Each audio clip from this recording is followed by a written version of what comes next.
Hi there, my name is Theresa Puskar, and we're going to be discussing When Married to Creative Collaboration. And we have two wonderful teams with me today. Blake Walton. And Morrison. Jonathan Gillard Daly. Gale Childs Daly. And they're in a wonderful position where they're co-creators.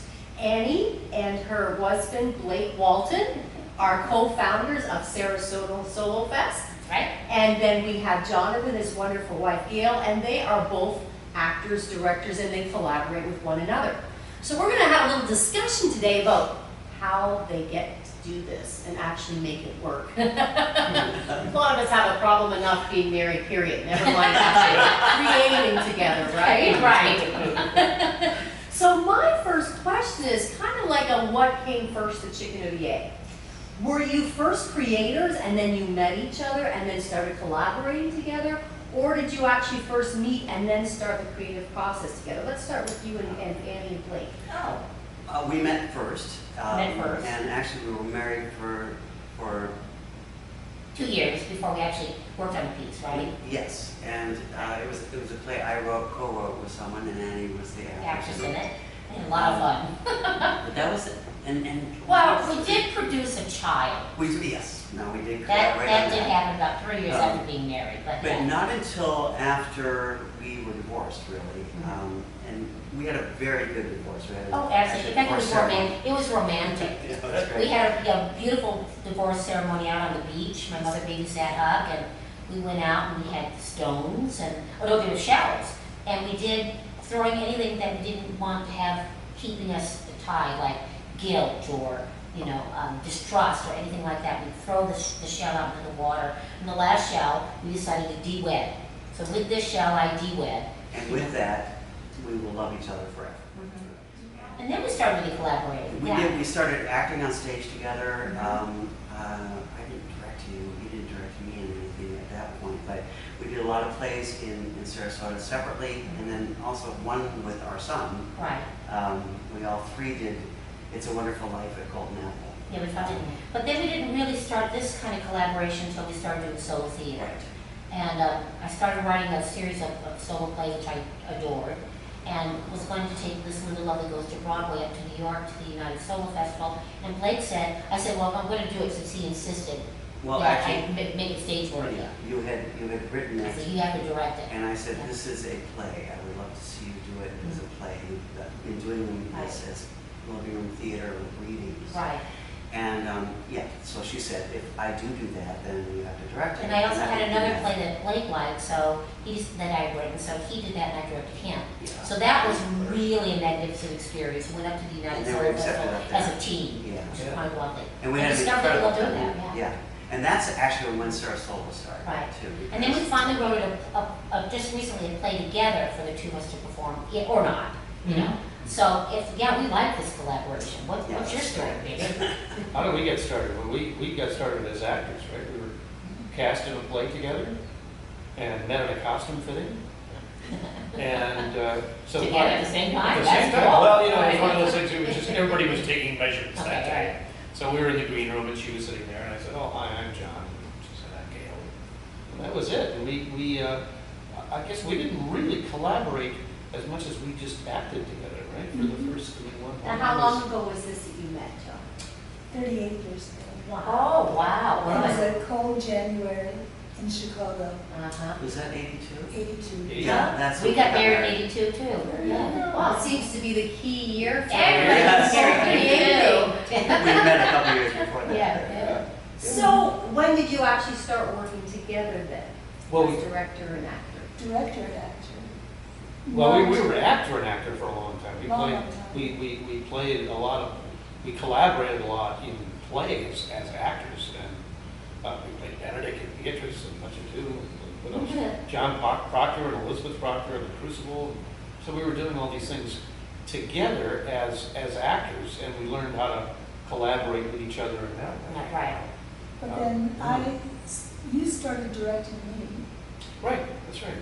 in Yeah. painting churches. Oh, wonderful play. Yeah. And then I started directing you.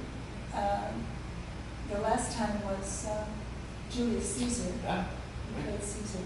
So we had the experience of directing each other and acting with each other, being in the classroom together, teaching together, and writing together. Right. Yeah. So, Right. Yeah, we did a lot of collaborating in a lot of different ways before we ever got in Right. this particular relationship. We wrote a lot of outreach pieces for theaters together. Right. And we would take things back and forth. I would write a draft and she would look at it. Right. Right. And make adjustments. And so we got used to collaborating in that way. Right. And then when I started writing this, I thought, well, there's only one person possible that I want to have doing this. It's got to be her. Mhm. Right. Wow. Yeah. So let me ask you both, what are the greatest, we'll call them opportunities, or challenges one faces when somebody's working with a spouse or somebody that close to them? I think the opportunity is the obvious one for us, and that is that you know the person so well that sometimes you don't have to even say much. Or Right, it that's might be true. You know that, yeah. Yeah, got it. Of course, Yeah. yeah, Oh. you're right. Yes, okay. So we had a lot of note sessions like that even. Sometimes but- I felt we were just reading each other's minds, Yeah. you know. Very physical. Right. I think too that probably, I'm trying to think of a circumstance, but I think that could also get in the way because it's You know the it's an flow. assumption. Right. But I don't think so. I can't even think of a way that would happen. So that's what I'm thinking about opportunities. Right. Yeah. What's your take on that? I think the best thing is what I'm learning, because I've done solo work before, but this one, I mean, and you acted in a solo play yourself. You were the Belle of Amherst. Right. So we both know how difficult it is and how vulnerable you are when you do it because there's nobody else out there to Your help audience you. becomes your scene partner. Yeah. It's a whole, I don't know if you feel this way, but I feel like I became a better actor by doing solo theater. Mhm. And then when I'm in a play with other actors, Yeah. I'm a better collaborator because of my understanding of my relationship with the audience. It's the only way I can describe it. My first rehearsal with a multicast play after doing solo plays, my mind was saying, "Hi, who are you? Oh, there are other people here. This is cool. Oh my God, I'm not talking all the time." Yeah. But when you're working with somebody who understands how scary it is, Right. and how difficult it is because they've done it themselves, Right. that's a whole that's made me feel all the way through really secure. Right. And also in solo theater, you can't rehearse a lot because your brain gets tired very quickly. Like maybe 2 hours tops, and then you have to let everything rest. So you need to have a director that's really sensitive to that. Mm. They can tell we have to stop now. You're saturated. Get out of here. You know. Right. And then I'm sorry, Gail, you're I think it's a matter of trust as well, yeah. that you know someone so well. And if you have a good marriage, a good relationship, there's a lot of trust there. So he can trust me, I can trust him, and I think it makes the whole thing a lot easier. Right. Annie reminded me of something too about that too, and that's that when, at least when we work together, there's only so much information a director can give somebody in a solo play as well, and it has to be done ideally at the right time. Because for instance, I would see her do something and think, put that aside. Just know that you're going to talk about it at some point. They're not ready She's to hear not it ready yet. Yeah. because Yeah. she's absorbing Processing it, right now right. so much about where do I walk in, what do I say when I'm going there. Right. And it may be a very subtle acting choice or something. And so that's a great thing to develop and learn. And I think we both learned a better skill about that. by Right. working I think you together become that a better way. director with a large, multicast play because of that. Because you have that sensitivity. So you find yourself being sensitive, better sensitivity with all your actors because they all work differently. Well, let me ask you something too. Do you ever feel the need to have a fresh third eye come in because you have that intimacy, the knowing, and that second guessing is already in there in the Good plot? Do you ever question. pull in somebody else? Good question. That, Do you feel like you have to? We haven't yet. I mean, we had kind of a little experience, right, the last time when we first did this? Yes, Because it was kind of a third eye in the room. yes. And I don't know, how did you do with that? I felt that often the third eye would address something that we weren't ready for, or that was not part of the plan, Yes. Right, right. and often would take us off track. Right. I would think so too, Mm. because Gale, as directors, we have to be the eye of the audience. Right. And when that starts getting multi-eyed, that makes it Oh, and that's unfocused. true with a multicast show. That's true. You see directors, if they start getting feedback from other people too, it messes up their art. You know, the guy just kind of have to say, you know what, if we mess this up, we screw this up, then we screw it up. You know, it's like when reviewers come in to review, and you can't change it after if they didn't like it, you can't change the show. This is the agreed upon reality we have. We have to stick with that reality in order to continue on, and I think that's. But there's also, what you brought up an idea though, because it is important maybe to bring in somebody as an audience. Oh, Just to that's hear it. true. Yeah. Just That's to hear it, not true. We to- do not like to to have an recreate. audience. That's not just, there comes a point where you have to do where you are in front of some sort of an audience to get the feedback, and then that's something that you get. So yes, That's that a would very be good that. point. That would be that. That's a The very audience good I point, wants think it. because that's, I that's. think that's very valuable to have an audience. Like when you're ready. Because you When you're ready.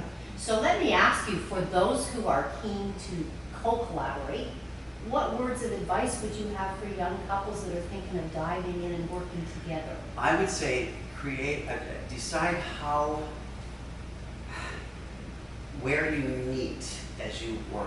I chose to write with Annie. I was reluctant because we Because of had that different experience. writing styles, but what we did was write various parts and piece that together. And then find the threads that flow. Right. So it was good. And then there are points when, for instance, there Or I would say you write that Right. person's monologue because you now understand that character the best in that piece. And another thing we And then I did was can we look at both wrote the monologue. Right. And then we sort of cherry picked the best pieces of it. Yeah, And it kind of beautiful. it worked Turn into beautifully. a piece of art. Because we Yeah. might hit a different idea Mhm. within it. Mhm. But But as Telly, what would you say to Yeah. young people? Boy, young people, I'd say, that would be hard. One of the things that works with us, I think, is because we've been together for so long. yeah, Right. And we've collaborated on so many things, including Right. raising children. Mhm. So, you know, it would be, I guess the biggest thing, if you're that young and you don't have that kind of experience working with each Right. other, would be to do everything you can to leave your ego at the door. Absolutely. That would be, Yes. Right. you know, yeah. That- that's really Jesus, good. that would be really hard if you don't really know somebody. Yeah. Huck and I wrote a screenplay together. Mhm. We lived in different states, but what he did was he said, "Would you write the first draft?" And then he began to Kind of doctor interpolate it. other scenes and and we talked about it. There were very few things that and then we get online and there's this wonderful thing called writer duet where you can both be in real time. And in fact, I was saying something, I was arguing this one line about, he said, Dad, look, do you see what I said? Because he was actually agreeing with me, and Thanks again. a wonderful thing there. But that was full of honor. I mean, that really was. I felt so. We are so dedicated to each other, and our ideas. It was very easy, and I think that's another thing And too. yeah, I think, It's yeah. improv. It's you. That was my next You question. agree. Yeah, You yeah. have to not decide that the first thing that comes out of somebody's mouth or is written is wrong. You have to see Right. if it might be right, Mhm. or And do it fully and you just figure it know. out, right? Yeah. And it's, So, have Yeah. Jonathan and Gale, have you ever co-written together, or mainly one or the other wrote and then?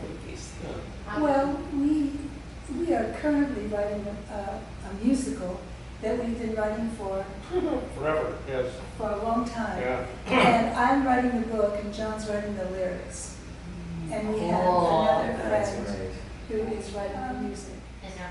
We're working on that, but really, I would say that to the young couple is to find a project where one of you can do one thing and one of you can do the other thing. Like adapt something. Right. Adapt a book or a short story where you take chapter 1 and I take chapter 2.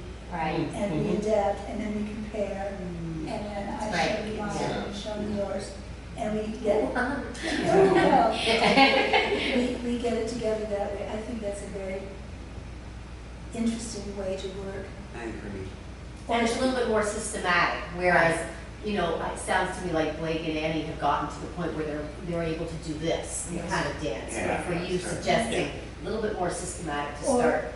My daughter runs a wonderful kind of theater where the group of actors, young actors, get together and they all come together 3 or 4 times in rehearsal, for 3-hour rehearsals, and they write plays. They write 10-minute plays, or 5-minute plays, or 2-minute plays. They get shorter and shorter and shorter until they do 30 plays in 60 minutes. Wow, that's And- fun. This is Yeah, like Baby with yeah, Bad Yes. right. Yes, and the great thing about that is that the only rule is that it must be 2 minutes long and it must be personal. Yeah. It must be a play about yourself in some way. And that's a wonderful way to unlock creativity. Sure is. Now, Blake and Gale, as directors, there's a very different tenure tone if you're working with one solo artist as opposed to a multicast. Can you explain a bit of that difference for you working with your spouse compared to a larger cast? For me, there's some similarities. You have to block them in rehearsal. You have to tell, but it's intimate. It's absolutely melting when you do a solo piece. To me, it feels like it's a dance. It's very much duet. 2 people with separate jobs. But and trusting what that is, maybe thinking of it as a dance. It's that somebody's leading and somebody else is following, although that's not what happens at all. And you and I do it backwards in heels. That's right. That's And right. easy. Well, it feels to me that if you're working on a large play with many people, you have a vision. I always think of it as painting. I work in Sure, I think big splotches of creativity and put it all together like a big jigsaw puzzle with a big Wow. painting. You know I that understand that very well. But working with just John, it's just about him. And my biggest job is not to get in his way. Yes. And Yes. to give him a world that he can live in on the stage that is comfortable for him and that feels right to him. Doesn't matter what my vision is, it's how he feels. And I think that's the difference. I want you to direct me. Yes. Yay! I feel like Sounds that's, wonderful. I absolutely agree with that. And it sounds like we work similarly too. There is that thing where, yes, when you want to create for a multicast play, you want to create a home for them as well, and a world. But when you're dealing with one person, the trust involved in creating that world and allowing them, it's allowing, isn't it? And actually, there's something that you said that I want to kind of, and it's probably off subject, but it's one thing when you're writing your play and you are also the actor in it, you're wearing 2 hats, because you're the writer and the actor, and then you have the director come in. And so sometimes you beat yourself up because, what if the line's right, and they come in and they have to kind of interrupt and say, no, now we're going to listen to the actor here. The actor knows better than the writer. Let's get the writer out of the room. That's right. But when you have written the play and directing someone else doing your piece is another kind of gentleness you have to be careful with, because the words, you don't want to make them feel uncomfortable and just trustful if they're having to struggle with your words. You almost have to think in terms of, right, when I am the writer and actor, that you have almost kind of, it's really trippy to play, because you want to keep this person safe too. Do you know what I'm talking about? Absolutely. Yeah. I think though something that you do naturally, I know I do, I'm sure Gale and John both do the same thing, is you take that hat off anyway when you go into the room. Yeah. Yes, Yeah. there's a point when you have to listen to the author, but their work is done. Yeah, the actor has to Pretty figure much, this out. unless you're Right. doing some revision and things within it. And we've done that with anything we've ever done. But Now, is there a fluidity where you're allowing the actor to make the words their own? So if something's not tripping off the tongue, is there some Well, that's space? absolutely true, and you probably know this too, as the writer and the actor has to win. The actor will say, this flows better this way, the storytelling's better coming out, and we know it sounds beautiful on paper, but the reality of it, it doesn't flow as But well. I think that is, don't you think that's usually agreed upon almost as it's happening? So I think it helps that, Blake, that you and I are both playwrights. Yes. Right. Yeah. Because when it comes down to, is it the writer, is it the actor, it's nice to have the director be a playwright Yes. as well, who can step in and say, okay, Exactly.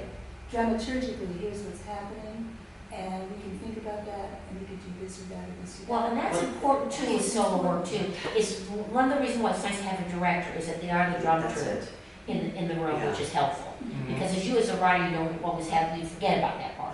That can be challenging because our words can get precious. I know when I was first writing, it was like, Yeah. I can't lose that. It's like, Yeah. okay, you need having that Yeah. other person to say, Yeah. yes, you can. And on top of that is, in all of our situations, which is crazy, the director, playwright is also, or was also, an actor. Yeah. Right. And knows what it feels like Exactly. to be in the middle of a moment Right. as an actor Right. going, sorry, this isn't working. Yes. This is, Yeah. where I'm moving is not working, the way the language is not working. Right. Tried And- everything. And the other one totally understands it. Absolutely. Right. So it's like we're all in a room and we are just constantly changing hats, Right. just constantly. Yeah. And it makes what we do a lot of fun. Yeah. You know, Yeah, and, yes. and challenging and fun. Yeah. Because it's Be choosing, creative. you brought up something that's really interesting too, because early on when I started directing, I realized, oh, you know what?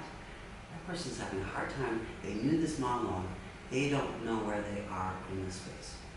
I need to help them with that. Right. And so I will simply place them in a better place, or they're not walking in the right place. I've given them the wrong blocking here. And as soon as I do that, it's back again. Right, Yeah. right, right. And there's a beauty in working with a solo actor in that same way, because it becomes spontaneous and it's right there. And you can determine sometimes very quickly, they're just in the wrong place. Right. It's not a bad Or way. Linda Lovely, you know, I was interpreting my Oh, words yeah. in a way of telling the story in one movement, and Blake said, what do you think if you actually morph back into Linda in that particular series of lines? And it's better storytelling. Yeah. Yes, I thank mean, you. very specific. Because You were saying because painting. right, and he And I said, knew, well- but he knows how I like to tell story. He's caught it before I caught it, which is good, yeah, yeah. So let me ask you just to close for our Okay. viewers. Were there any moments, any very special, any highlights of the connection between you in performance and rehearsal or otherwise? That I you remember have that's coming to a mind? very big favorite with Lovely Goes To Broadway.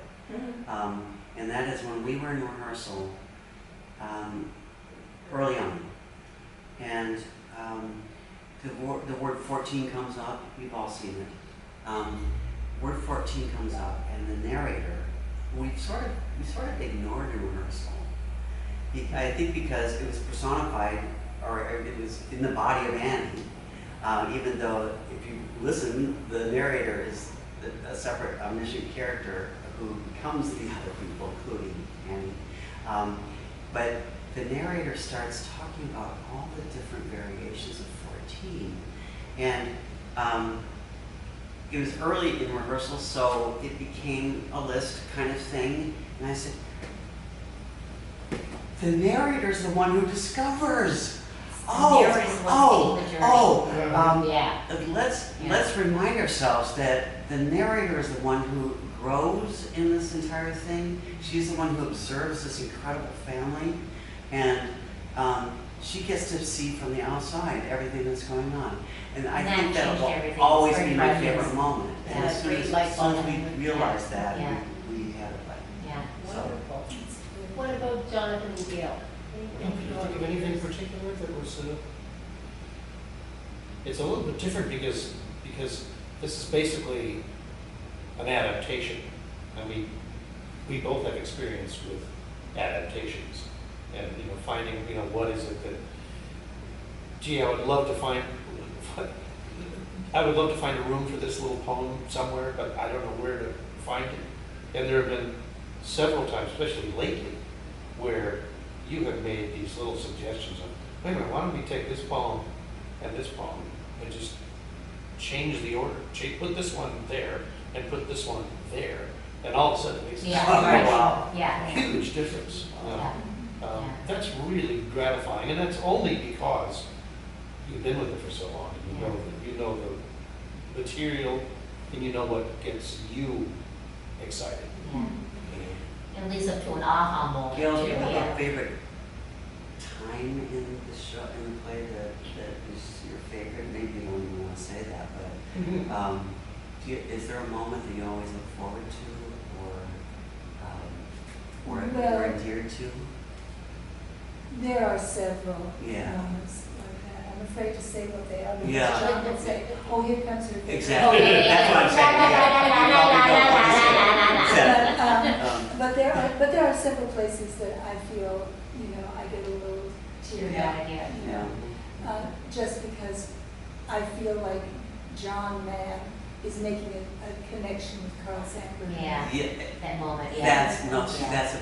That's a point. And, It's when those things happen. yeah, and I I think feel the that's same when way. it becomes transcendent for Right, that moment. right. And I think the audience feels it too. Yeah. Because I think the audience does feel, because when we relate to an actor, one of the things I love the most is seeing an actor seeing an actor be fully who they can. And I cannot know an actor and still feel that same kind of thing. Because there's some magical connection between character and actor, but I think those are the moments too for me. A friend of mine, 40 years, we've been friends 40 years, she lives in St. Petersburg. She came to the Tuesday night show, and afterwards we sat down together, and I said, well, Sherry, what did you think? And she said, well, I could see you, and I could see John. Then I saw you, and I saw John, and I saw John, and I saw you. It was amazing. Isn't it fun? People have said the same thing to Yeah. me. I think maybe to Annie too. Yeah, I see you in that, yeah, and vice versa. yeah, because she knows us both so well. Absolutely. Mm. Well, geez, now I'm thinking about my ex-husband involved in my next film. Yes. He's not Thank happy. you. Right. That's Oh, you got it. right. Yeah. Well, I want to thank you all. What an inspiration. What an inspiration. And I think the big takeaway is what Jonathan first started with, which is, leave your ego at the door. And as theater people, that can be a challenge. Yeah. But thank you. I Thank honor you. all of you for the wonderful work. And thank you for viewing. That was wonderful. Thank you. And thank you, and don't forget you're a solo artist yourself. Yes. And she's performing in an hour. Dang. Wow. Thank you for Thank joining you. us. What time is it? Just want to start the clock. Just made it.